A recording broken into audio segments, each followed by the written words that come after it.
I've had a few people where I'm like, I don't know how to say that at all. So. I love your coasters. Thank you. Yeah, I do special to me. It's all about branding in this world nowadays. Yeah. Oh yeah, it is. Yeah. Alright, well if you guys are ready, I'll count us down 3, 1, and we'll start the show. Alright. I am ready. Alright. Keep that pumpkin spice in you, bro. Jesus Christ. Right. You guys can hear everything, right? Yeah, perfect. Alright, in 3, 2, 1. Hey guys, and welcome to another episode of Your Adventure Podcast. This is your host as always, Dustin, and today I actually have a twofer. I usually don't have 2 guests in the studio at a time, but today I have Stephen Arturo and Andy Saldivar, which I hope I'm saying that right, yeah. They are 2 partners in Red Velvet Entertainment. They have a fashion trend outlet business, and they are paranormal investigators on YouTube called High Minded Investigators. How you guys doing today? Doing well. How are you? I'm doing good, man. You guys got a lot to unpack here. You guys got a lot going on. Oh yeah. Oh sure. Especially for we're all about in the same age range. I'm actually 28. You guys are about 2 years younger than me. But I am 27. yeah, I saw that here. But man, you guys got a lot going on for early 20s, I guess you could say. Yeah, it's a hustle. It really is nowadays. I feel like you kind of have to have your hands in like a lot of things to try to I guess move yourself forward even more. Yeah. Compared to just like what it was back in the day where it's like one job, that was it. Yeah, there's more resources available now, so it's Definitely, I agree with you there. So I think I'll start with Arturo or Stephen Arturo. Cool. And I'll ask you that first question that I text. What was your dream like as a kid compared to like what you're doing now? I'm sure it's way different. Oh yeah, definitely way different. Like our first dream. Yes. When I was a child, I wanted to be a wrestler in the entertainment industry. WWE? Yeah, Nice. That's all I had in my mind. And that's I really looked up to Eddie Guerrero and Rey Mysterio because they were Mexicans, Latinos on TV, and they were popularized. You didn't have too much of that going on when we were young, when I was young, for my culture. There wasn't really anything else I could relate to on TV. Gotcha. Yeah. Still pretty rare nowadays too. What was that boxer? I don't know if you guys watch boxing, but the Mexican fighter who Canelo? No, a bigger guy. He won like the world heavyweight title recently against like Josh Walker. Oh, Andy Ruiz. Yeah, Ruiz, yes. that was like a really big deal. Yes. I think it's still kind of rare to see like that culture like really glorified. I guess you could say. I think it's really rare still. Oh yeah. Did you have a name picked out for your WWE? No, it didn't have a name yet. Not yet. That's alright, man. We all got to start somewhere. Yeah. And then, what about you, Andy? What did you think about? I wanted to become a car mechanic because growing up, my brother was into illegal street racing, and he actually became a mechanic. Really? Yeah, he's a mechanic at, I think, a Mazda in North Hollywood. Okay. In Panorama City. But yeah, just, I grew up with him, and there was car parts. There was literally a fucking muffler in the hallway. Yeah. And there was like tires, and he'll help me learn about cars and stuff, and he'll have me do like oil change to his cars, and he'll tell me one day this car will be yours. At that time he was my role model because I had a tough childhood. But he was my superhero at that point. Yeah. I get it. You always kind of follow in the footsteps a little bit. Yeah. You still play around with cars now, or yeah, it's less? now I drive a Mercedes C300. So that was your car, I think? Yeah. Okay, I saw it. So, yeah. But I call it our business car. That drives us to our investigations, and it's a business car. It drives us to wherever we need to go. Can you rent that off? You should be able to, right? Yeah. And not next time we're gonna get a G-Wagon. Oh, okay. After a certain weight, you can actually write it off for taxes as a business expense. Dang, rolling up to do some paranormal investigating in a G-Wagon. How many people do that? You gotta hustle hard, man. You gotta look good for the camera. So I know we talked about it a little bit, but Red Velvet Entertainment is the name that basically is the umbrella. Excuse me. For all of the endeavors you guys are in. How'd you guys come up with the name, and when did it start? It started last year. So I met Andy in the middle of the lockdown pandemic. I met him through another business partner or associate. They were already working together, and then they introduced me to what they were doing on the side. We were working together, and then so Andy and I started talking together, and we started working together, and we had the idea maybe we want to get into the entertainment industry. So okay, cool, let's think of a nice name. So we liked the idea of Red Velvet Entertainment, and then we just are gonna use that as our umbrella. That's gonna fund and ship everything through. Okay. Yeah. Does Red Velvet mean anything, or is it just the name that you thought about? Oh, this is nice. I like this. It's a funny story. Okay. So it makes me think of cupcakes. That's why I had to ask. So we wanted to do adult entertainment in the beginning. Oh, well, like porn? Yeah. Okay. Like pornography. That's a great porn name, though. It kind of. Okay. That's one of our projects. We were brainstorming what's a good name for LLC, and I told him, hey, what about Red Rooms or like a Red Velvet Entertainment? And he's like, wait, that might work. So we were like, okay, so we went with Red Velvet Entertainment, and in the beginning, we didn't know that you need a lot of money. So it was okay. So we found out the cost, and we just started doing a side hustle where we can make money. That became a business, and we're currently that's one of our projects that we're gonna do. That's one of the projects that we're working on right now. We actually have a model in Canada that we're working with, so that's one of our future projects. So you're gonna fly out here and you do something? You're going to? We're gonna. Well, right now we have her do some content at her home, but eventually we're gonna want her to fly her out here. Wow. Dang. All right, man. That's another. I feel like it's a pretty good realm to make some good money, even though it's kind of a weird business for some people. Canada OnlyFans. Yes. Oh man. Hey, I don't know if you remember, but OnlyFans almost got shut down. Almost. I don't know. A lot of people freaked out. It was pretty fun. Yeah, they did. But it's not going anywhere. No, I mean, let's be honest. Like sex and all that stuff, it does sell.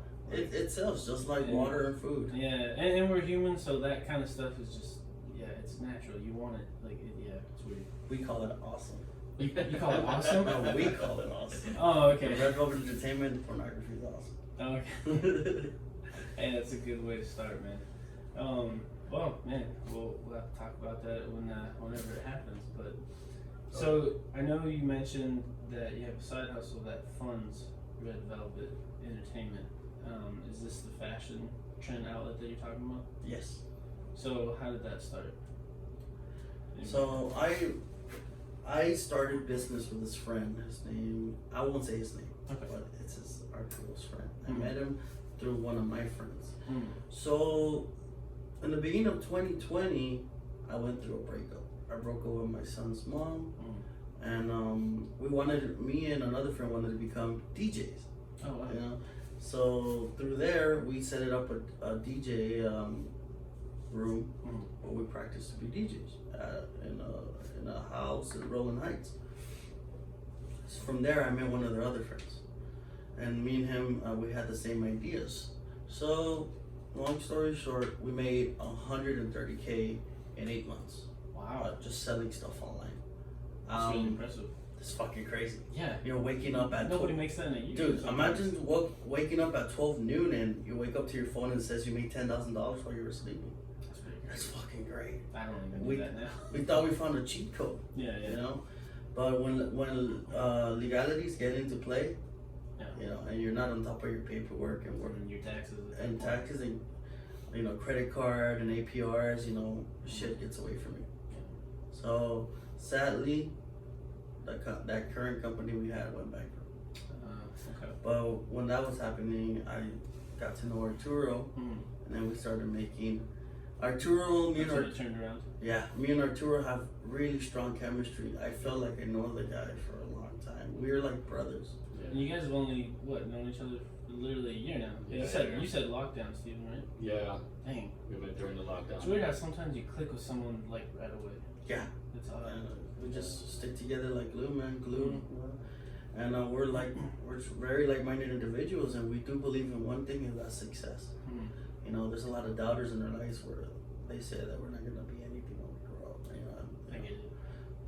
But things change for the guy that's hungry, the guy that has been through so much bullshit, where you actually start organizing yourself. And you know, the thing that people are scared of is change. Oh yeah. And once you take that step forward to really try to do what you want, things change for you. You have to go through those doors that are open for you. You know, the people are willing to give you an opportunity. You just gotta take it. Yeah, I think when you change for the better, I think the right kind of people also are attracted to you now as well. Yeah. I think they just come naturally. When you're different, you attract that type of person. When you change, I think that's what happens. And I think a lot of people don't realize that. We believe in energy vibrations. When me and him are together, we create some kind of vibration energy where it attracts just positivity, success. You know, we both have our own things that we bring to the table that make us one entity that's successful. So the first company goes bankrupt. You meet Arturo, and you guys somehow get it together, and it's profitable. So what happened there exactly? Because you know, you hear a lot of stories like that. They start a business, that goes bankrupt. They figure it out somehow, and they open a second one, and then that one's like the one that makes it. It's communication. Yeah. That's something I didn't have with my other partner. Is communication and understanding the situation and organization. When whatever you do and you have a partner, you always have to let them know what's going on. Yeah. Because they might have an opinion that might help you out. If you do things alone and you think you know it all, usually things don't work out. So who's the organized one of this group in the business? Definitely gotta be me. Yeah. The most experienced one. Okay. Yeah, that's how I brought a lot to the table, for sure. When I hopped on with Andy, before all this, or let's say it'd be during the lockdowns, and of which my previous job, I was a direct import specialist and a product developer at a major American corporation. So that's where I gained a lot of my experience.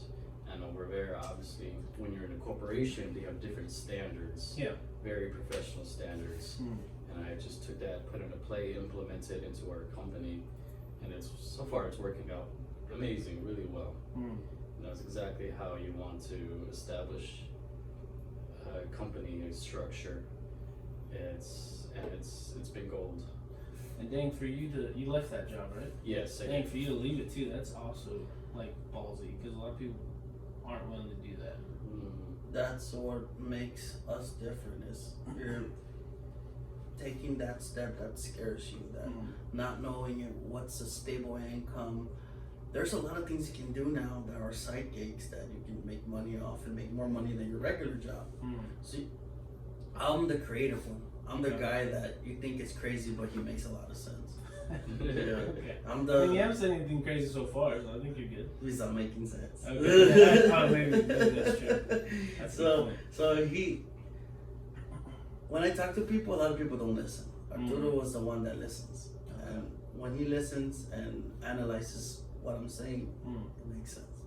So it took him a lot to leave that job, but I made sure on my behalf as a partner, I can have us organized enough where he'll be good to leave his job. So I made sure it's a safe step. Yeah, and then just have an action plan. Okay, this is what happens if you leave your job. What happens if we don't make enough money? This is what we're gonna do. And just a whole checklist to make sure he knows what's the next step. That's what I think my job is to keep us together and to diagnose or analyze what's our next move, because I'm a survivor. The way I grew up, is terrible, but when there's terrible moments, there's greatness, because you learn. You learn through the hardship. You learn through the hardship and through your mistakes, right? Mm. So you just learn how to survive and keep going and keep going. What's the next step? You never let life get to you. Mm. You have to just pick yourself up from the fucking gutter and just keep going. Keep going. What can I do? You know, do I pick up fucking cats, or do I go move furniture? Whatever, you know, just you gotta keep going. You gotta keep going. You gotta be constant. Now, I know we talked about it before the show, and fashion trend is pretty, kind of explains itself. So, Right. what exactly was your guys' like first product going into that type of business? Our first product for sure was furniture. Mm.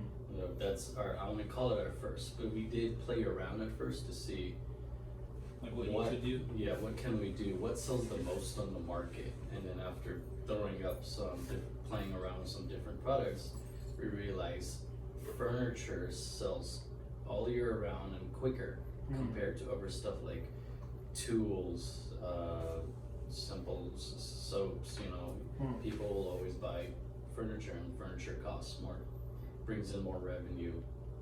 You know, and so this like actually just yesterday I just sold another piece of furniture, so I gotta go handle that today. Now, where are you guys getting your furniture from exactly? Like, how's it work? Are you guys doing like the couch flipping kind of thing, like going to like a yard sale, fixing it and selling it, or like how exactly? We can't really give our secrets out. Jeez, that's bad for business. Well, oh yeah. But I can just tell you this: we guess find you can work around it. We find certain deals where we can make money off of, where it's not price inflation, Gotcha. and it'll make sense to the customer. Yeah, and then we know it makes sense because they buy the item. Okay, all right, I get it. Yeah, that's a good word for it. I got you. I didn't think about the business secrets, but yeah, you're right. It's cool. No, you're right. And then, like, what are you guys selling like right now currently? That's like trending, I guess. Currently, Facebook, Mercari, Tradesy, Grailed, Heroin. I hope I'm spelling that right, saying that right, yeah. And those are our main sites. Okay. Our website has a lot of weird items too, you know, those Christmas ugly sweaters. We have ugly Halloween sweaters. There's a fucking pumpkin on it, and it's like doo-doo brown. Oh gosh. You know, but it's cool. People love that kind of shit. So Hey, I mean, during Christmas, like, we usually have like an ugly sweater, like dinner or something. So that's the time when I start looking like, where can I find one? So hey, I mean, you guys are there. Yeah. Halloween, I don't know if I've ever done an ugly sweater Halloween. Well, Maybe it's a thing. You can just call it Halloween sweater, but I call it because it's kind of the same fabric, and it's kind of weird just having. And you only wear it once, really. Exactly. Like that ugly sweater Christmas thing, you wear it once, probably get rid of it after that. It's always in your closet the whole year. Yeah, you might go down memory lane later, but that's about it. When you go get your church shoes, you find that ugly sweater. You're like, oh, I remember. I got drunk that night. So for both of you, I'm curious, like, with this fashion trend outlet, is this your main source of income, or do you have other things you do for income? We have other things as well, and that includes crypto, stock, side gigs. For a while, right now what we're doing is something called Lug on the side, where we help people move furniture. Okay. Yeah, we earn from $300 to $400 a day. Wow. Yeah, really good. Yeah, it's really good. I don't think I've ever heard of Lug before, but it's fairly new. It's up and coming. Yeah. Is it just like basically like a private thing where people reach out to other people to help move, and not actual professional movers? No, well, it's like Uber, basically, but for furniture. We pick up furniture from IKEA and deliver it from any other furniture place. It's kind of like a third party contractor. Dang, that's interesting. There's a lot of that stuff now. Yeah. I mean, I remember when like all the food stuff got on like really popular, and like now you could get delivery from anywhere compared to just pizza back in the day. Yeah, it's basically cheaper than hiring movers. Yeah. Where they can run you $300-400. You know, now I saw they have something called an XL Lug, where they help you move all your stuff from your house, and it's about $105. That's not bad at Yeah, all. so it's pretty good. It's pretty good. And you guys just have to bring like your own moving trucks and all that stuff. You Yeah, just, we use that's our own part of it. material. Okay. You guys have that, like a truck? Yeah. Okay. Yeah, we do. Yeah, I was just curious because I know some businesses, you know, it just depends on the individual, of course, and business. But you know, some people still have income from another area to help, you know, build the business, support it, and then some people just like don't. It really just depends. Yeah, That's why I asked the question. there's one big concept me and Arturo got to understand is learn as you go. Of course, we're not expert movers, but now we are. Yeah. You already know from that. There's been a few mistakes, but you learn as you go. That's where it takes the fear away from doing something new. So you learn as you go. You can either fail or succeed or both. So. It's better to try it and fail than to not try it and like you always have that kind of what if in the background. Fuck Like, what and you have the ifs. regret, Yeah. like, you know, because it seems like you know, they always talk to like older people or you see like pictures, right, of that Yeah. stuff, and they're like, they always say like, oh, my biggest regret is like I didn't try something, like I didn't try this business back in the day. Fuck that. And it's like, yeah. Well, when we're on our deathbeds, we want to be fully accomplished, and hopefully we have the safe deathbed. We tell them, you're not better say what if, motherfucker. So you guys are trying to go out together. What's going down? Fuck it. If we could be Seven beds immortal, I'll next try to each it. other. Wait, say that again? I said if we could be immortal, I'd be willing to give that a try too. I always wanted a robot dick, so that works out. I mean, there's a company now freezing people, or they're about to. So Oh, yeah. who knows? Who knows? Maybe you could be immortal. It's all depends. Isn't that guy like baseball player? Hasn't he been frozen since like the '60s or something? Yeah. Ted Williams or what was this? Also, Walt Disney. Yes. I don't have I was a. like, man. I know there's a professional term for it. I don't really know it. Cryogenic, isn't it? Cryogenic Yeah. freezing. Yeah. So there's already a lot of people frozen. Yeah. So I looked at a documentary behind that, and it's fucking crazy. Yeah. So you're basically freezing future zombies.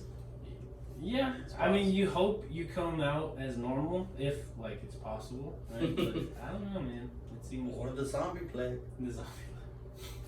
I mean, with what COVID did over this past year, I guess zombies would be the next step. Well, it's kind of like a mini apocalypse. There was empty streets. Everything was closed. That was weird. Gas was cheap.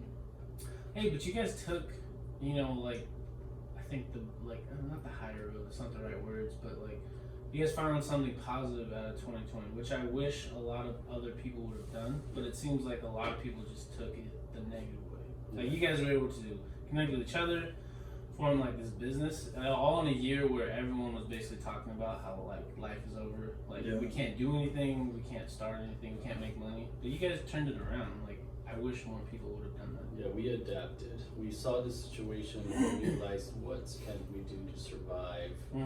We basically were not whiners, complainers. We were the doers, and that's what makes us different. People should do the same thing, honestly. You know, and life will always change in itself. No matter how far people are in their comfort zone, something will always change. Yeah, and it's all about adapting. Yeah. Because it sucked seeing so many businesses go out of business because they didn't adapt to what 2020 was doing. Yeah. You know, because a lot of restaurants I saw, like, they didn't offer delivery, they didn't have like outdoor seating, like whatever, because they didn't want to do any of that. I was like, dude, but like you had to. That's the only way. And a lot of them are now gone. That's why adapting is very important. A lot of people didn't want to adapt, so they lost their business, and it's sad because a lot of them were family owned, and there's a lot of money that goes into having businesses and licenses. But hopefully they're doing better now. Well, you guys know a little bit about that. I mean, you said Red Velvet is an LLC, so what's the price for all that stuff for people who are curious? You know, actually doing the paperwork. If I remember correctly, it was roughly around $600 to form the LLC. Oh, that's not even that bad. It's not that bad at all. I feel like most people would think it's higher Yeah. to start, like just to get all that paperwork going, and then I mean, I guess the hardest part definitely is starting the business, but the paperwork, like most people think it's expensive. I think those people think that like they're wasting money. I'm not sure, but for us, everything's an investment because it's gonna help us in our future endeavors. It's funny because I used my stimulus check Oh, there you go. Yeah. See, that's another thing. Yeah. I thought that was bad with all the stimulus checks. Was a lot of people I would talk to about it, like when they got their money, it's just, I bought like 20 pairs of shoes or whatever. Yeah, they should Really? have. Like, why? Me personally, like, I just paid off debt, like Smart. credit cards, car, all that. I was like, dude, this is free money. I'm just gonna use it, pay off debt, and I felt way better about that. Smart. Yeah. It really is, because a lot of those people I noticed that did spend it on stuff they didn't need, Yeah. makeup, new tech. They stayed wherever they are, the same place, and it's already still been a year broke, later. Yeah, they're still broke. And like, why not spend $600 to form your own company? And use that company to make even more. You can make up to as much as you need to in a month using your company. More You can than make 600. back Yeah. real easy. Yeah. Even if you don't want to have, even if you're not ready to do your own business, it's great having that LLC for tax purposes. Yeah. And whatever you make from work can go in there. You can make a business bank account, so it can actually help you in your life when you do taxes and costs and all kinds of stuff. So having an LLC is pretty important.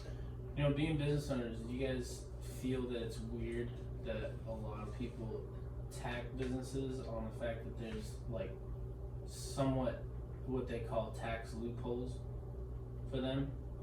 Like, do you feel weird about that? Because I feel like there's a lot of people who attack that. I do not at all. The reason why is because I, kind of used to think like that, but then I realized I don't see a problem. Yeah, I don't see a problem with it at all. I've never understood that argument since my brothers have businesses, but continue. Because why be the complainer, the whiner, the poor whiner? You just make yourself, you could have those rants, but then you look stupid because why not join them? That's what I said. That's what I mentally told myself. Why not join them?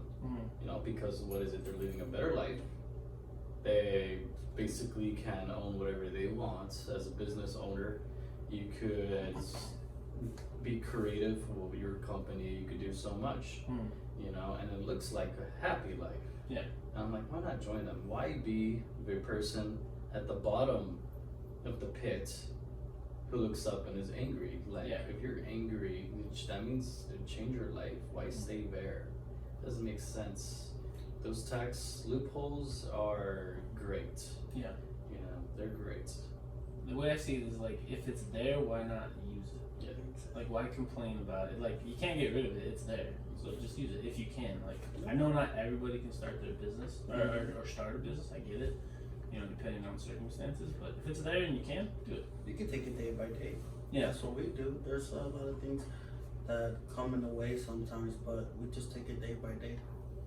I think that's a positive mindset when you have a business, because I think there's a misconception on business itself where people think they're gonna make a lot of money really quickly. Like, oh, I'm gonna be like a millionaire like in a week, 2 weeks. You'll learn quick. But it's like, no, it takes time. It's not always an overnight success like some people. I know some people are, but not everybody. Those people are basically winning the lottery. Yeah, that's luck. Yeah. I don't see owning a business as luck, because I know a lot of people might call you that in later on in life, depending on where your business goes. I think people in the future will say you got lucky. And it's like, no, there's a lot of hard work that goes into that. You just weren't there for any of that. Yeah. You were there for the end. Yeah. And winning the lottery is luck, just like you said. That's luck, because that's impossible. So outside of your business, let's get into the thing I'm actually really excited about. Because I do like horror movies and the scary genre, and that's what I think about when you mentioned paranormal. How did both of you get started in that? You guys each individually have a story for paranormal, or is it the same? Yeah, we do. Started. At least for me, I've been wanting to do paranormal ever since I was a young child. The reason why is because when I was a child, the home I was living in was there was a spirit of an old man in there who committed suicide in a garage. Yes. Yeah, so there would be some active activity in that home, you know. So because of that, I'm like, wonder what that is. So when I was a young child, I wasn't that child who watched cartoons on TV. I would watch paranormal and horror films. Okay. You know, that's it's very interesting when you really study and to get into that, and then through all of this now in this time of day, when I started collaborating, partnering with Andy, he also tells me, hey, you know, he just looks at me. I always wanted to do paranormal investigations. I'm like, me too. All right, let's do it. All right, cool, we do it. And so now we're doing it. Hey, okay. How about yourself? For me, yeah, growing up Hispanic, we grew up with a lot of supernatural, paranormal stories. Like, you know, oh, that man's gonna take you that story. Like, what fucking man? Yeah. You know, or like, oh, like the Llorona, you hear the scream, you're gonna fucking die. And also growing up, there was a lot of weird shit that's always been unanswered. And death. Don't you want an answer? Death, you know? When you go, like what happens after death? yeah, it's cool because you kind of find answers. I mean, yes, your brain sometimes can make things up. Yeah. But there's a lot of evidence where you're just like, oh shit, what was that? You know? And it's hard when people go that haven't done it. Like for us, it was very hard to get activity at first because our minds were not open to it yet. We use kind of things you have to get into slowly. You think you doubted it? I never doubted it because I've been through a lot of things. I've been through, you know, like mocking the Holy Trinity, those 3 knocks on your door and there's nobody there. I seen cups move, you know, unexplained scratches. My ex-girlfriend that I have a son with, she can actually see them. Really? Yeah, so one time I was getting out of the shower, she's like, didn't you just see those ghost feet go in the door? I'm like, no, I haven't. And then she ran in there to check on her kid.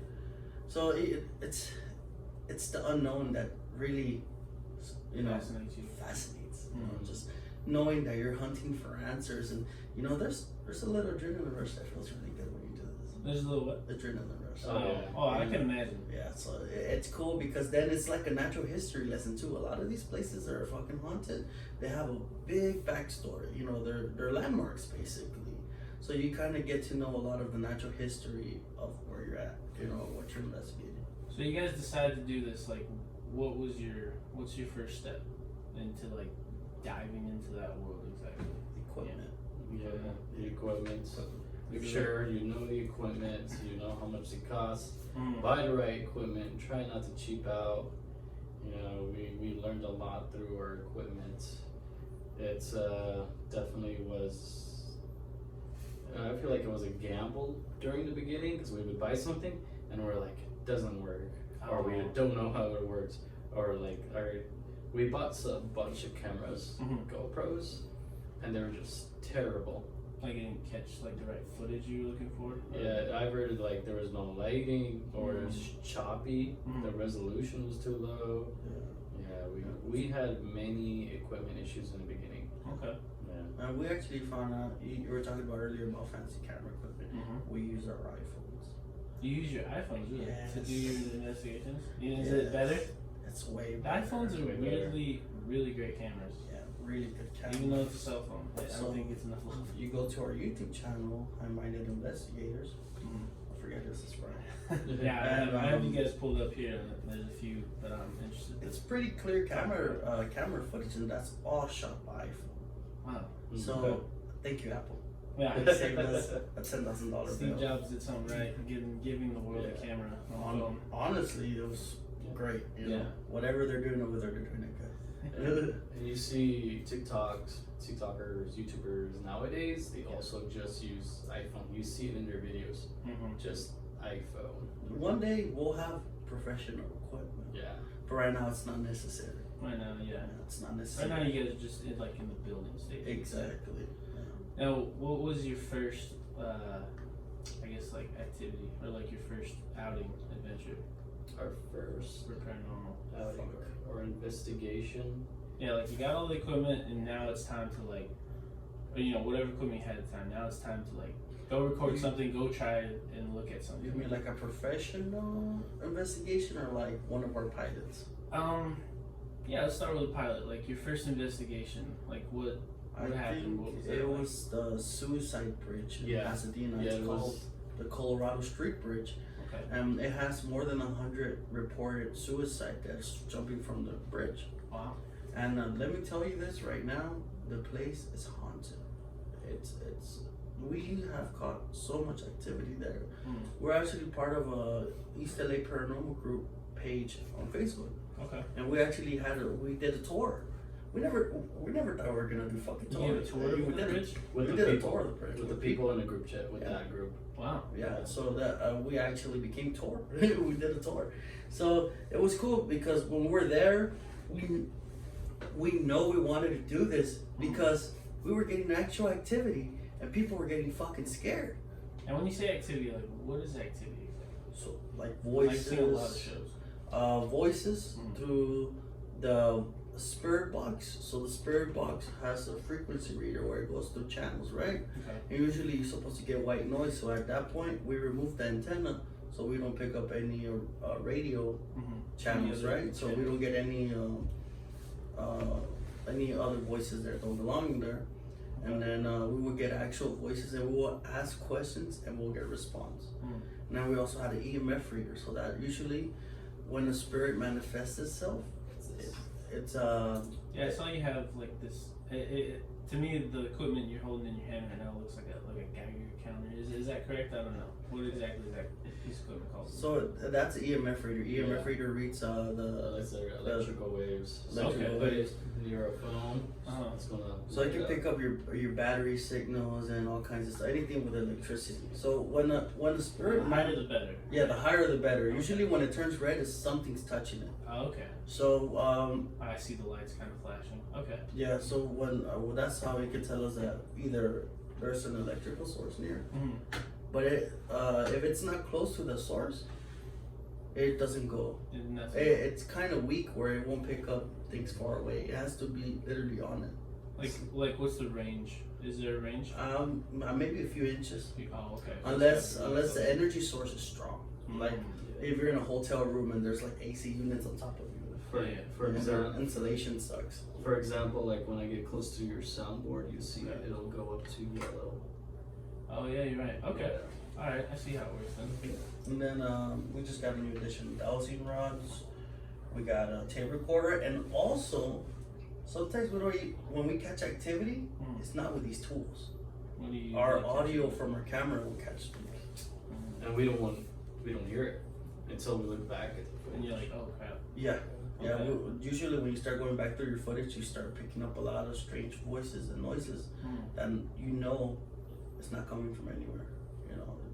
It's just. What do you say to the skeptics with that? Because like playing back video, I feel like most people would just automatically say like, oh, it's just like maybe a bad camera, like shoddy work. Honestly, like, you won't know until you try it yourself.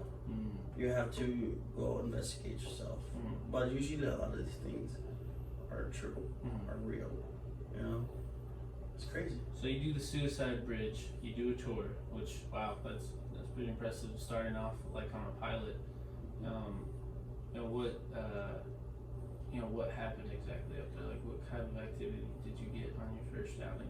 Definitely voices on the spirit box. So I remember during the tour, we had quite a few people that were sensitive to the spirits, and so we had two ladies with us. One of them wasn't exactly a medium, but the spirits were attracted to her, and that's been normal for her entire life, is what she tells us.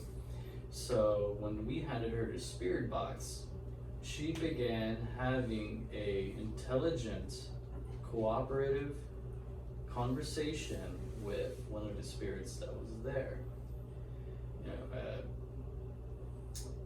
And it scared everyone because it was giving us pretty valid responses to her questions. So she's talking, but no one can see anything. But it's like you can tell there's basically the way she's talking. There's a conversation going back and forth. That's what you're experiencing. Yes. Okay. Her name is Diana. Shout out to Diana. If she's hearing this podcast whenever it gets released. Okay. Shout out to you, Diana. So she's very sensitive to activities. She actually talked to us and let us know that she has a past history of seeing, fucked up shit. So like she said, she saw the devil before. She, a bunch of shit. She's a really cool lady. She's a mother. So we took her also to the Roosevelt Hotel. We did an investigation. She's an official member. Is that the one in LA? And Yes. Hollywood, California. Okay.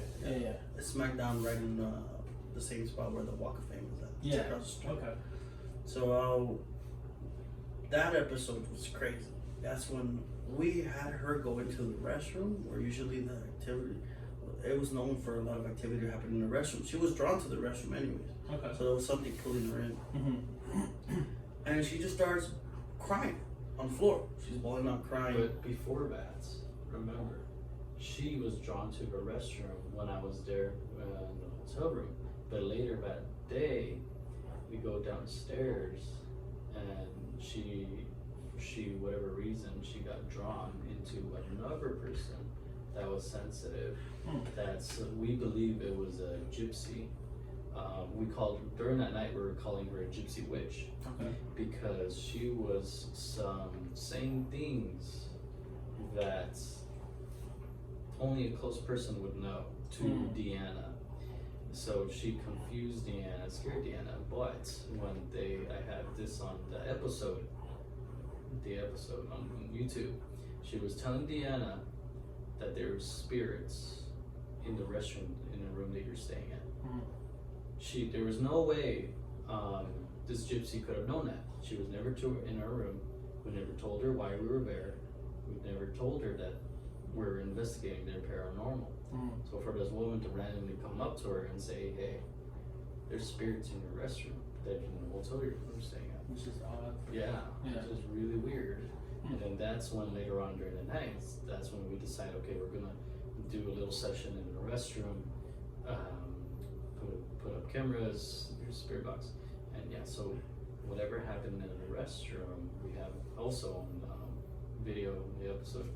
She started tearing up, she started crying, she connected with something that was in the restroom, and it was a crazy night. Wow. The energy was building up because that lady wanted to come up to the room and bless the restroom.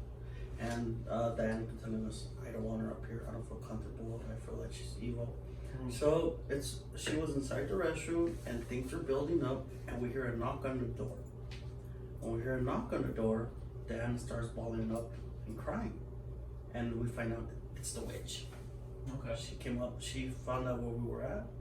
She was knocking, so that kind of freaked all of us out. And also that night, we didn't catch this on video, and that's what bothers us. Is that we had something called the spirit box. We had it inside. And what is the spirit box? You guys keep mentioning spirit box. What exactly is that? It's basically a radio Okay. that goes through channels. Okay. Quick, goes by milliseconds, and it scans the channels. Usually, it's better when you remove the antenna, and then it'll just be white noise. So whatever comes through the white noise, it's a confirmed spirit. Okay. Because there should be no noise at all. It should just be white noise. There should be no excess. Nothing coming through. Nothing coming through. So we put it in this radio blocking signal back. We put it in the shower, and it was on, right? It called us pussy.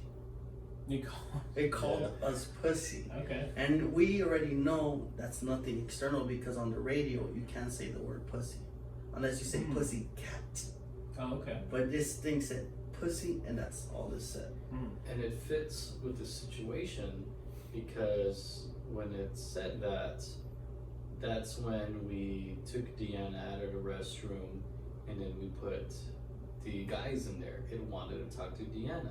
It didn't want to talk to guys. Okay. So we basically forcefully removed people, replaced it to see what would happen. Okay. See the reaction. Yeah, see the reaction. So the thing that was in there did not like men.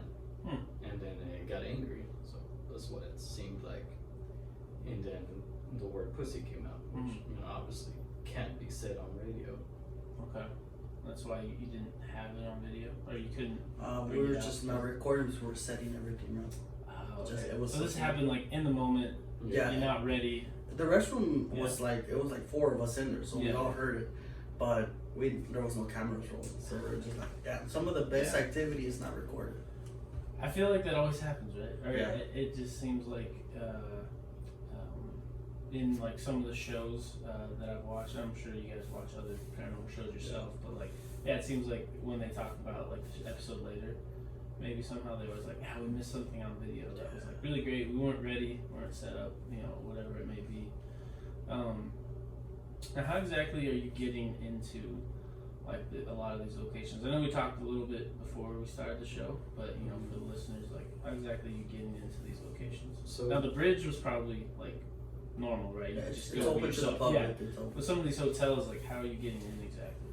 So it is a lot of communication with the hotels. So I call or email several weeks in advance, Okay. asking them. I would give them a list of questions, or I would talk to your sales team, and I ask them, hey, like, can we do this? What's your regulations? Do you have any sign waivers? Are you okay with filming? Honestly, half the time it's been yes and no. Okay. Half the time so far, and like then that's all right. So then, depending on the answer they give me, I go book the hotel. And So you guys like book a room to stay? Is that what you're doing? Okay. Yeah. So yeah, we book rooms, and then depending on the answer, we're just, if they're okay with it, then yeah, we can go walk around with our full blown camera equipment in our gear. There's some places that aren't okay with that. That's fine. We just have only one person recording on the iPhone. Keep it to a minimum. We just look like we're tourists. Yeah. You know. Now, typically, like, how long are you guys doing like an outing? Like, so you said book a hotel room. So it's like, is this a whole day where you're investigating, or is it just like a short amount of time? So the whole night. The whole night. We try to do all the way to like maybe 7 a.m. We start like around 10. Checkout day. So we Okay. have to leave. It always has to be at night, right? Yeah. I've always been curious about that, just in my own. In the right. spirit world, there's no time, so you can't even get activity during the day. But for some reason, you just get better activity during the night. At night. Yeah. Now I see a few things on the table that you guys brought. So I had what was the counter again? The name? It's not Guy Counter. What was the black piece again? EMF. So I know you played around with that a little bit to show how it works. Now, what is the bag? The bag is sage. The sage. Now, Yeah. What do you use sage for, like in your paranormal activities or outings? We use sage to cleanse ourselves after investigations or outings, so that way nothing follows us back home. Okay. Because, and unfortunately, we have already experienced some things following us back home. Here, you can smell it if you like. Crazy story. Oh, okay. Well, you have to explain that while I'm smelling the sage. Yeah. For me, so Yeah, that's a little. All right. yeah, it's a little. So you guys burn this to like help? Is that what you guys are doing? Basically, Get the cleanse burn. yourself of bad energy or bad spirits. Usually, what follows you home, it can be things can still follow you back home. Yeah. Worst case scenario, it's a demon, Mhm. and then you gotta go to church. You gotta go get a blessing. You gotta. Hopefully, you don't get possessed. You Yeah, know? yeah, yeah. That's always a risk, and possessions are. We take that very serious. Well, yeah, you guys are putting yourself like in front of it. Yeah, You guys are trying to get it to react or whatever it may be. So like, yeah, compared to us, like the normal people who are just like watching and maybe not involved, yeah, you guys are at the forefront. If you didn't have nerves of steel when you start this stuff, you'll build that skill. Yeah, real quick, right? Because you're literally going towards something you can't see, Mm. and that's what makes it scary. So I'm curious about. You mentioned there was a story. Yeah, for Who has the story? so Both of that's us. yeah, for sure. For me, there was one morning. It was a few days after we investigated. I want to say Sunken City, and I woke up 5 a.m. in the morning because my cats woke me up. Mm. They wanted to go outside, so they like to wake me up early in the morning. They're kind of assholes. That's fine. So I get up, and let them out. And then I go back into my room. I'm about to go back to sleep. I lay down. The house is quiet. No one's awake. There was no one else in the house at the time. And like I hear this female voice right next to my door say, "Hey." And it was a pretty long hey, but it's the type of sound, like it was a moaning hey. Like if you, it's very interesting how when you do hear voices of the spirits, they always sound tired, you know. You know how when people say you look dead, you're tired. Yeah. That's how it sounded like. But it was loud. It was loud. It was like next to a door in my room, and I'm only a few feet away from my door. And I'm like, oh no, something's behind me in my room right now. And I'm like, I don't want to deal with this. I gotta go to work in a few hours, and then I stood up and said, "You're not welcome here. Let me go back to sleep." And then I went. You just went back to sleep. Yeah, I went back to sleep. I didn't hear anything else. It's just normal. Yeah, I like how you're so nonchalant about We it. have audio. I get it. We have audio of a moment we got in the Biltmore Hotel in downtown LA where the film Ghostbusters. Okay. Yeah. So we would like to play that for you if that's possible. Yeah. Not right now, but maybe after. Okay. Yeah. Sure. I'll get the video and we'll just record it real quick to see. Yeah. For me, it was right. We were coming home from an investigation, and I was laying on my bed. Okay. So I'm kind of used to seeing things in the room move around, dark shadows. So a lot of times it's my eyes because I'm tired, but usually I start seeing things. But that night, I don't know what happened. I lay down on my bed. I was really tired, and actually something grabbed my foot, and my door was closed. There was nobody there. It was just me in the room laying down. So tired. And something grabbed my foot. Man, I got up so quick.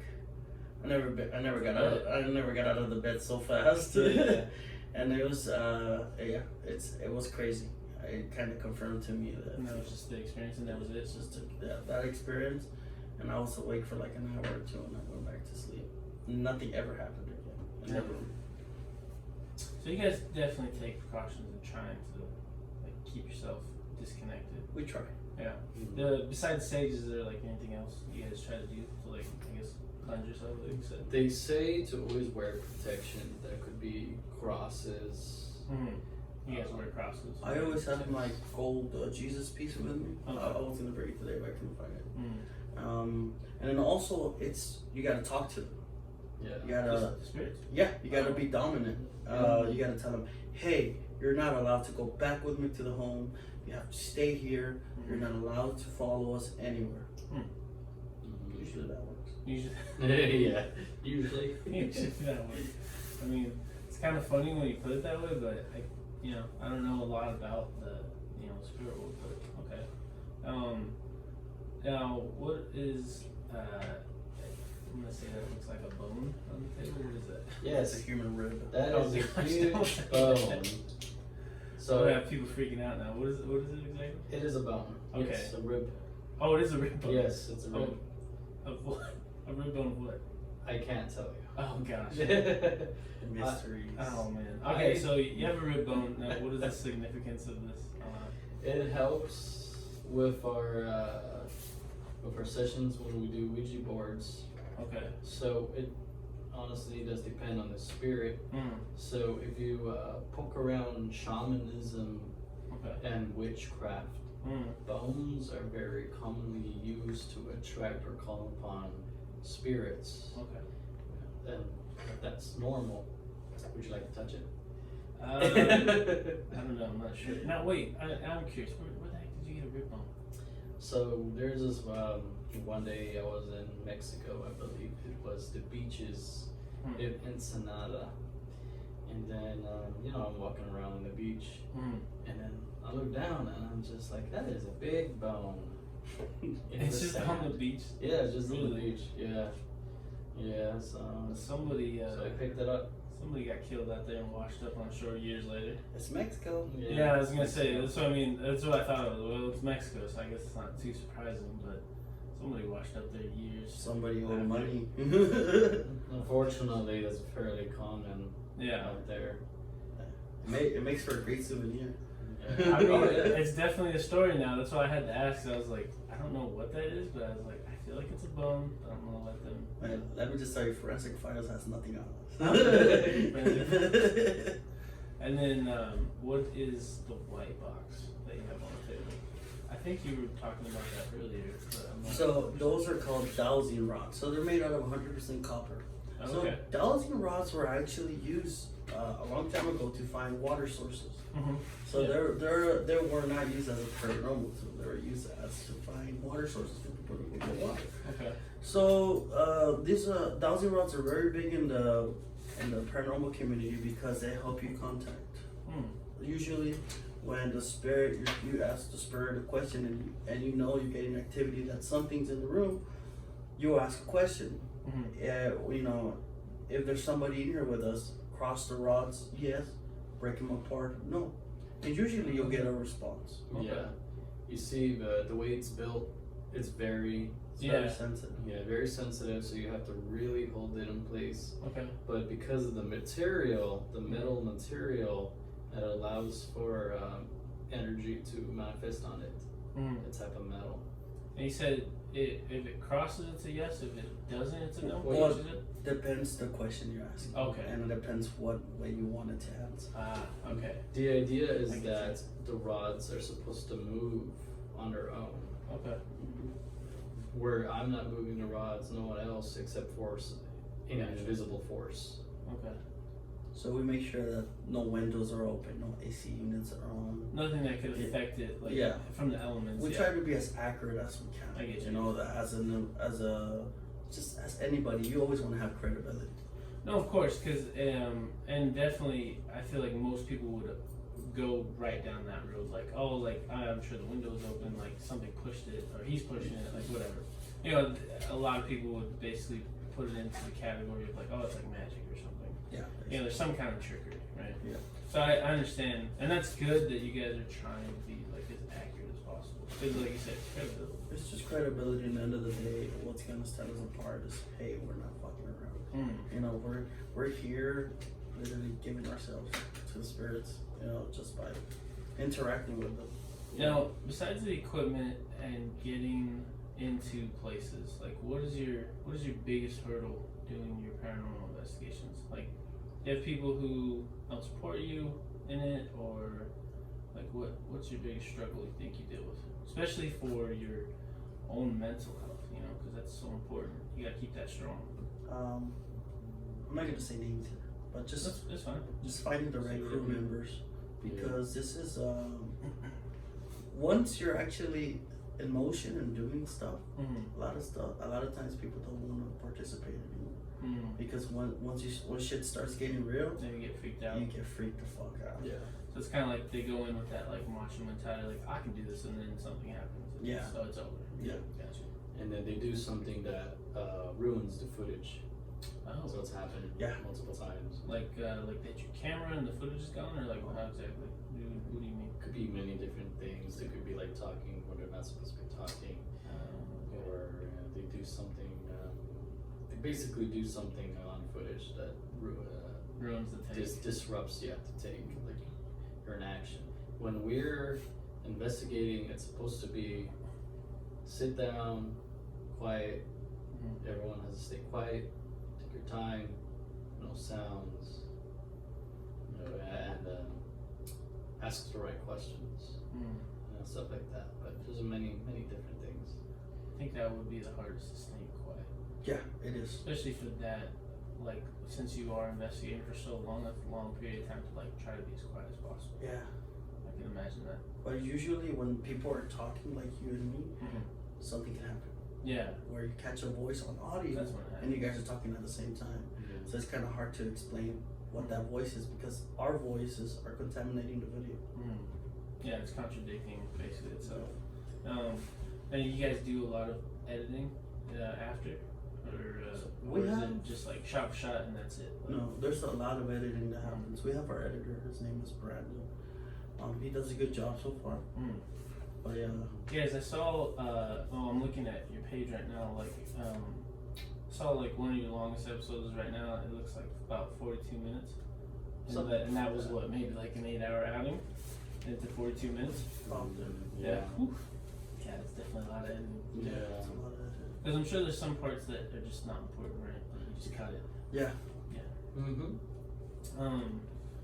Now I'm curious, what is your guys' plan with the high-minded investigators? Like, I know you guys are still young, fresh, right?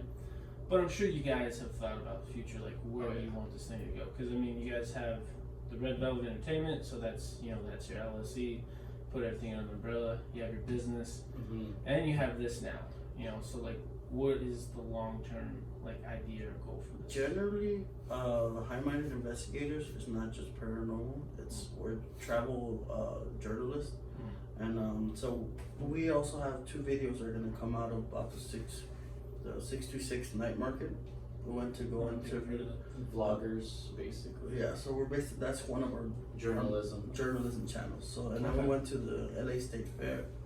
So it's not right now we're making this paranormal, but eventually we're gonna branch out where, like I said, we have a new project coming up called Extreme Fear, where it's a 360 view VR, and then we're also gonna be releasing the video regularly. So like that, when people don't have VRs, you can also look at it regularly. And then hopefully we can leave high-minded investigators just travel journal, just like food vlogs and just like educational. So would paranormal go away once you get to that point, or is it still? No, it's just be on a separate channel. Oh, separate channel. Yeah. Okay. Right now we're still learning as we go, but apparently we want to get to a certain kind of professionalism where we can start emulating real fear. Where our evidence is, crazy evidence. You can make the viewer feel heavy emotions. Yeah, it's like watching a horror movie or scary movie. Like when they can really get to you, that's when you feel it. Because there's a lot of really just terrible movies out there that are scary or horror. They're just awful movies to watch. Like they just make it laugh, really. In the end. Hollywood over sensationalizes every story. We've been learning. I mean, it's entertainment. You gotta make it entertaining, right? A lot of the actual stories are not as entertaining. Like the 1977 film of The Exorcist. We actually found out the backstory behind it, and it wasn't really that entertaining. They didn't even have audio. No. Yeah. They don't have a lot of evidence because it happened so long ago. Yeah. The technology wasn't there. Yeah, but now we studied also the exorcism of Annalise. What was her last name? Annalise. Didn't they make a movie out of that? Yeah, they did. Is it called that, or is it a different name? I feel like I've heard of Yes, it. in Hollywood it's called The Exorcism of Emily Rose. It is based on Emily Rose. Yeah, it's based on Annalise. And there's actual pictures, audio of her exorcism. There's so much compelling evidence that contributes to the actual exorcism. So that's actually one of the stories that was pretty compelling, and Hollywood did a good job of making it the same. Yeah. What are your guys' opinion on the paranormal shows that are out there now? Like, you think some of them are legit, some of them are just bad, and they're just like reaching? It's kind of since you guys are in that realm. It's kind of 50-50. So I have seen some, they do a good job. Yeah. And I've seen some that are YouTubers, where I'm like, I'm just pointing out every wrong thing they're doing. Okay. And then I'm also fact checking YouTubers. Like their stories. Yeah, like they always have something wrong or something. There's a big channel called the Sam and Colby. It's a YouTube channel. So they started off doing vines and then travel vlogs, and now they're doing paranormal because that's where they're getting the most views. But they kind of seen examples of how they interact with the spirits and everything. But a lot of their videos have a lot of things that are not paranormal. So they scare each other. Okay, they're just getting like people riled up for no reason. Yeah. Nothing extra. Yeah, it's hard. For their evidence, it's very hard to explain. they're acting really well. They're acting more than explaining the actual evidence. Yeah. So it's more of a gig or a gag than actual. And a way to get views. Like Yeah, you said. just a way to get views, Way to get views. and that's totally fine. Mhm. Well, we're trying to bring the facts. We're trying to bring the evidence. Yeah, you want to bring like the real story. You're not just doing it, for the views. I get you. Now, you said traveling and journalism. So, like, what's your idea behind that? Like, what do you guys want to actually do? Long term, I told Andy this, like, hey, I definitely want to get into, when I meant by vlogging, traveling, journalism, Yeah. I told Andy one day I would like to personally interview the Queen. Oh wow, No one has done that. big stretch. Yes, and I'm looking at what's happening, and it's possible. You think so? Yes, you just have to make yourself a well-known channel. So we already have been interviewing people, like when we were doing the vlogging, we interview people. We're journalists. We interview people and we ask them, what's this, what's going on here? And we ask them personal questions. And then those videos will soon be released, right? And then I'm thinking, we could one day interview these high profile class people. The way to get there is to become high profile class. I mean, what is that one interviewer guy's name with the red hair? He's going up interviewing high class rappers. You know what I'm talking about? They have glasses. Yeah, he's got glasses and a funny voice. Yeah.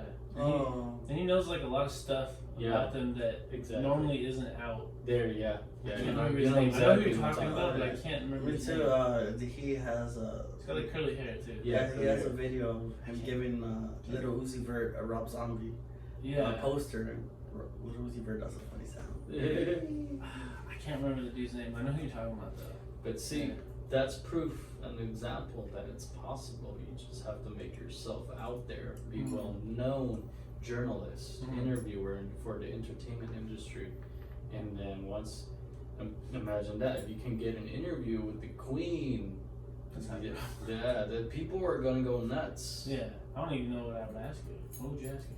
I have no idea yet, but when the day comes, That's what I mean. Right now, when the day comes, I'll know. It would be like if you saw like Jesus somehow, like, and you only had one question. Like, well, what do you ask? I have no idea. I'm just saying, the Nelk Boys? The who? The Nelk Boys? No. Full Set Crew. They actually interviewed Trump. Okay. When he was president? So they interviewed Trump and they hanged out with him, and they rode on Air Force One. And they're YouTubers, and their whole channel is just about drinking and doing pranks. I mean, being a YouTuber, man, I feel like it's definitely trendy. A lot of people want to do it, but I feel like there's only a certain amount of people that can actually do it successfully. I agree. For me, my thing that I'm leaning to is I want to get a pilot on an actual TV channel. I would like to join the travel channel. That'd be way better. We would like to join the travel channel and have an actual show. Yeah. So that's what I want Extreme Fear to be, is basically our audition. So these are basically like you're basically building a portfolio. Basically, Extreme Fear to like take it. Yeah, I get you. Take it to another level where okay, these guys are actually pretty interesting, and your equipment can only do so much for you, but when you start, coming down and actually emulating something fucking sick, and the TV channel sees that, picks us up, Man, that'd be pretty cool. Extreme Fear on Travel Channel. Sounds good, right? Yeah, I mean the name is definitely draws you in, because like I said earlier, before we started the podcast, that like we have it easy now compared to what mankind used to have to go through to survive. So it's like we are attracted to stuff like that now because we need to like feel it weirdly. Yeah. Another motivation thing for us is there's not a lot of Hispanics in entertainment. So we love everybody. Everybody's equal to us. But we also want to have more Americanized Hispanics on American entertainment. Yeah, and you want, I think it's normal for every culture to kind of want, their culture represented in Yeah. some way. No matter what it is. And yeah, there's definitely not a lot when it comes to Mexican culture, which is interesting because the fact that years ago everyone said you didn't need to learn Spanish. I remember that growing up. Like, you didn't need to learn Spanish because you're in America, right? Uh-huh. And then now everybody speaks Spanish. Yeah. Like, if you don't know Spanish, it's like, what the heck? Yeah, because crazy. California used to be part of Mexico. Yeah. So Yeah. that's one of the languages here. Mm-hmm. You know? Yeah. But also, it's always important to learn more languages, even if it's not Spanish. Yeah. You can learn a Cantonese. Or, It can open several doors. Yeah. Most definitely. Yeah. I would say so, because I think when you do know more than one language, because like for myself, I only know English, like that's it. But when you do know more than one language, whatever it is, people do have like a different idea of you. Oh, yeah, they they have like a do. different view of you for some reason. You see that now in the K-pop culture. Mm-hmm. There's a female there that knows 7 languages. Oh wow. She went from being the poorest member to the richest member because In the group? in the group, yeah. Wow. Just by knowing 7 languages opened her up several doors. Well, see, and it also just like lets her. You know how it's all about. Well, since you guys are YouTubing, like you know how it's all about growing a following and getting, and that's how you get ads, right, from other companies, because their ads get in front of as many people as possible. Right. So her knowing 7 languages, she's got a huge following probably because she's gonna touch so many different cultures all at once because she knows like the language. International success is starting to become a thing now, like Squid Games, the Korean. I haven't watched it yet, but I'm very curious to watch it. We haven't watched Us it, too. but I'm very curious to watch it. It's hitting social media hard, TikTok. Yeah, Squid- I have seen Yeah. a few. So it's like international success is becoming a thing. That's how knowing multiple languages comes into play because you don't know what's the next big thing where you could probably even get involved in. So it's pretty cool. You guys think you would do like a Spanish version of your show? Or Hell yeah! I Yeah, mean, yeah. we could do both. Yeah, I mean, it would. You could put it on 2 different platforms and just have one English, one Spanish. One of our investigators only speaks. Well, he speaks English, so he can speak English too. Mhm. But he preferably speaks Spanish. He's from Well, like Mexico. during the investigation. His name is Yes. Mario. He's from the city of Mexico, Okay. and he's a paranormal investigator too. And he joins with us, and we tell him to just speak Spanish because people like to hear the Spanish too. Yeah, is it true? Oh yeah, he has a nice voice when he speaks Spanish. Very professional. He used to work for a radio station too here in Bakersfield. Oh, so he's got the radio voice. Mhm. That's always hard to come by. He's very knowledgeable. Very knowledgeable. Okay. And I'm curious. So you guys got a lot going on. Business, paranormal. What do you guys do that's separate from all of your businesses and your paranormal activities that basically keep you sane? Because it's really important nowadays for people to find an outlet that keeps their mental health in check. Because it's important. So like, what do you guys have that's separate from all this, from all the craziness? You have a relaxing time or whatever it may be. Like, is there anything you guys do to like check out? I guess you could say. Yeah, I guess you could say we party like once every 2 weeks. That helps. We go to Vegas, Yeah. gamble. Me and him, we get along so good. We go like shopping. For us, success never gets us tired. Mm. Oh, yeah, we keep that's it. saying, for us, just knowing success is in our future keeps us going. And when you do something you love, you never get burnt out. See, I always ask that question because I feel like there's so many people in like the entrepreneurial game and like the business game where some people talk about how I never take a break. I'm always go. And then there's people who are on the other side who have the argument where I take a break to, step away from it to try to like regroup, re-navigate everything.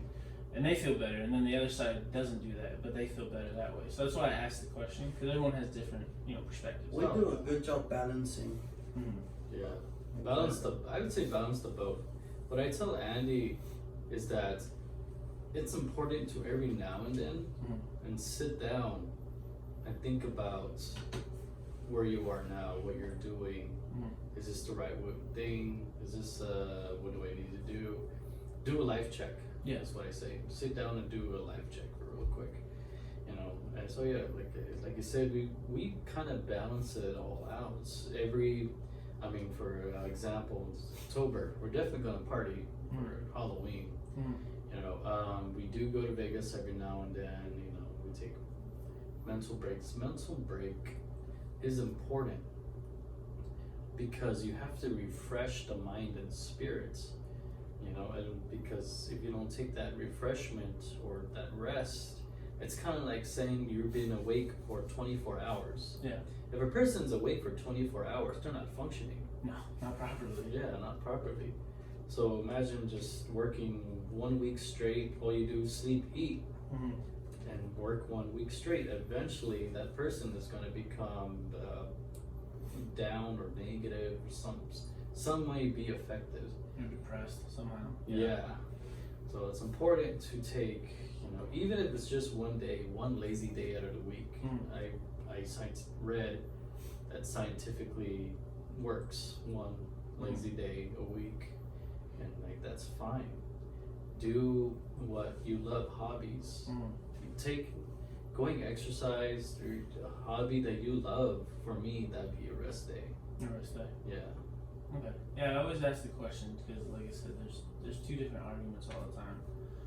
I lean more towards the side where, yeah, you definitely hustle and work hard for whatever your passion is, your love is, but you also just, you gotta take a break from it every once in a while, just to like you said, like a life check, retouch it. If I did 24/7, like some entrepreneurs would talk about it, or just like I'm always doing something, I don't know. I feel like I would lose the passion somehow. Yeah, because you're doing the same thing over. You'll be burned out. Yeah, exactly.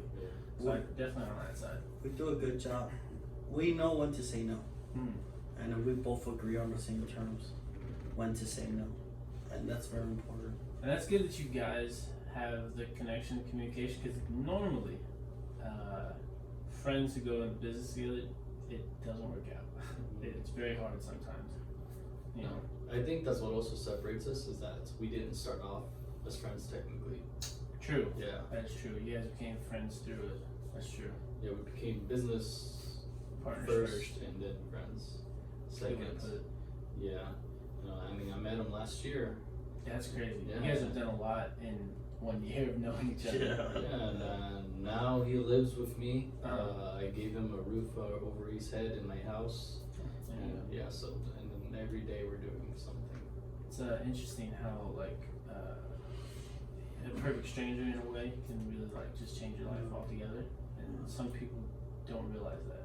You know, the people who you're closest to sometimes are the ones who, you know, it's messed up to say, but sometimes you're the ones that bring you down. Yeah. And the stranger somehow just like changes your Let's life. say we were perfect together. Like he said that we actually went house hunting together. You know, we do everything together. We take care of the property together. You know, we all the decisions we do, we make it together. That's so great. like I said, it's not just a roof over our head. We're a partnership. You know, it's not like me, you know, begging him to live there. Yeah. It's just a place where we can work together. Because it will be separated. I could just go somewhere else. The frequency won't be the same. That's true, because you don't think there's like an everyday conversation all the time. And there's certain things I know that helps both of us. Like we rent out the rooms on the house where we don't have to pay the mortgage. You know, in the beginning he didn't want to rent out the rooms. But I told him, hey bro, we're gonna go into business endeavors where, you know, we're not gonna be making a lot of money yet, but we're gonna need a stable income at least to keep the house paid. Oh, definitely. Yeah, so there's things, and he listens to me, and that's great because now he knows. Now he knows. There's a lot of knowledge that comes. There's a lot of knowledge that comes from me that he didn't know, and there's a lot of knowledge that comes from him that I didn't know when it comes to finance and stuff.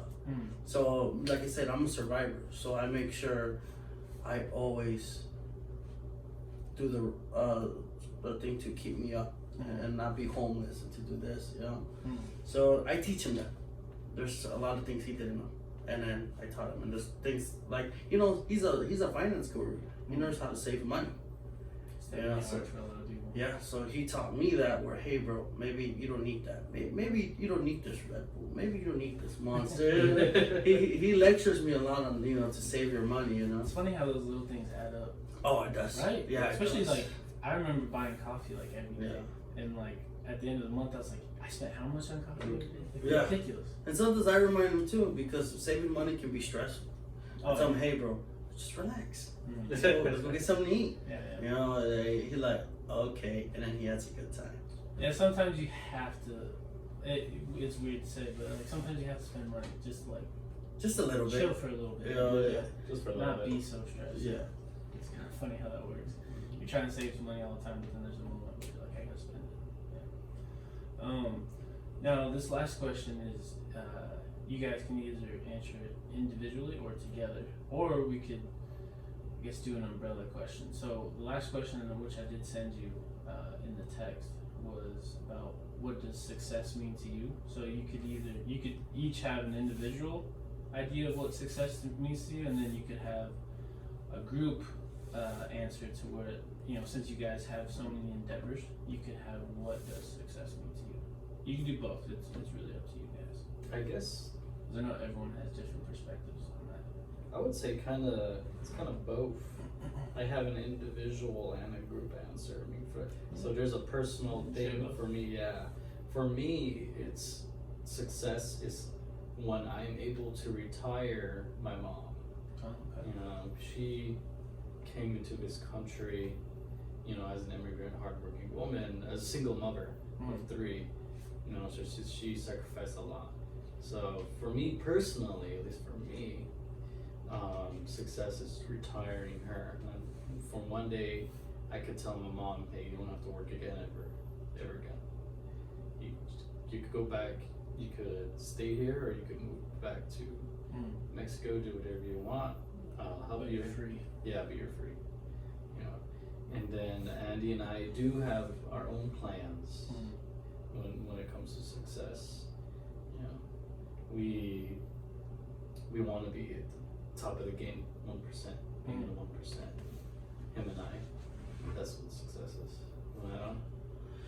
Yeah, we share the same. I want to help him retire his mother too, because one of our main sponsors and supporters is his mom. Hey. So, and she took me in like as one of her sons. So she means a lot to me, even just knowing them for a little bit. So I told him, we'll do this together. We'll retire her. We'll send her to Hawaii or wherever the hell she wants to go.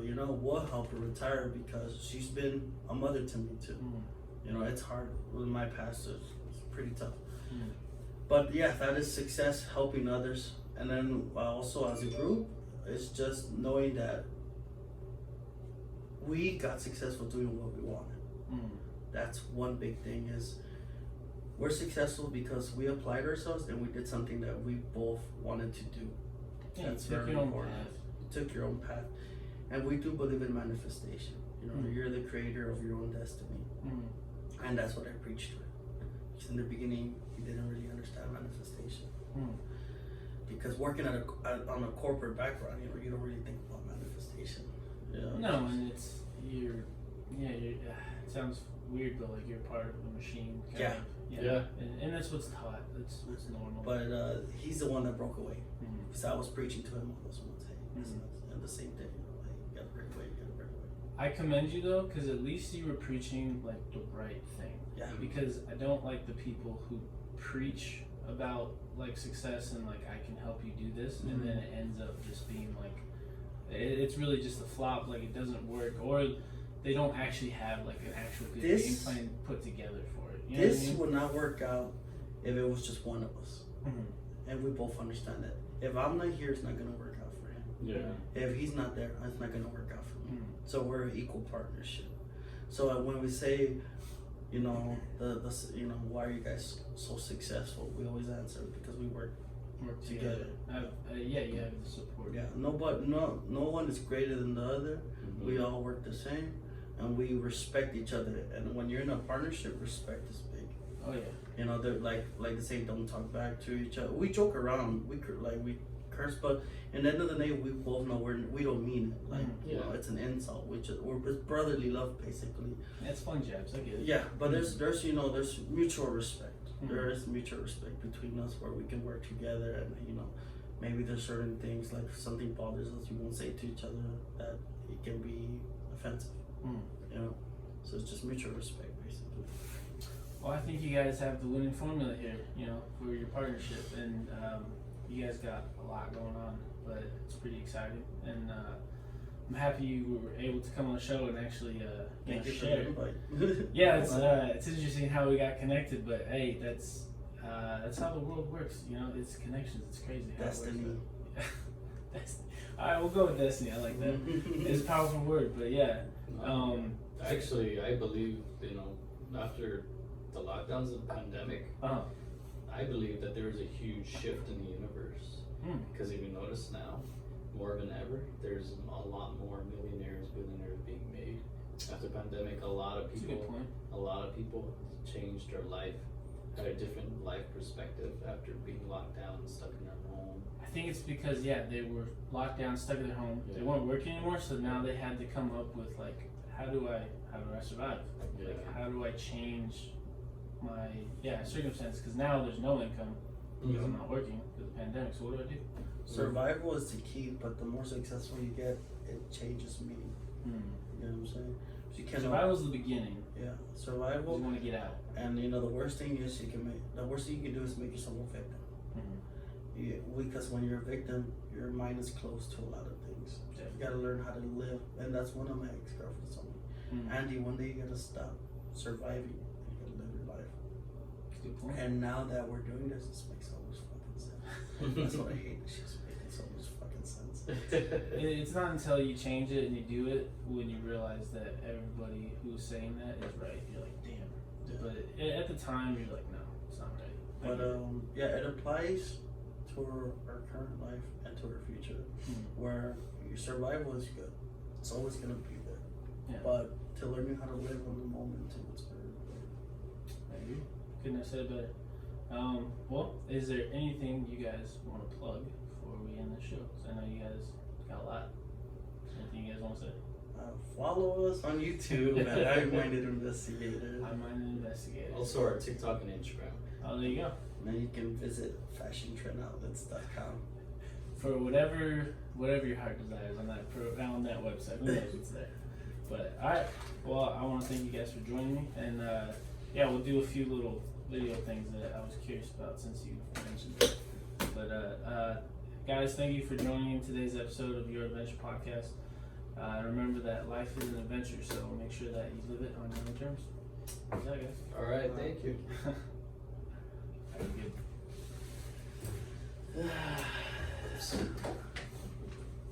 Cool. I think that was a masterpiece. Oh yeah. That was a masterpiece. That was a masterpiece. We made Whoopi. Sage? Yeah, it was pieces that fell off. You're fine though. If you want me to take it off, like, I'll just throw it when I need to. Alright, let me clean this up. Oh yeah. Here.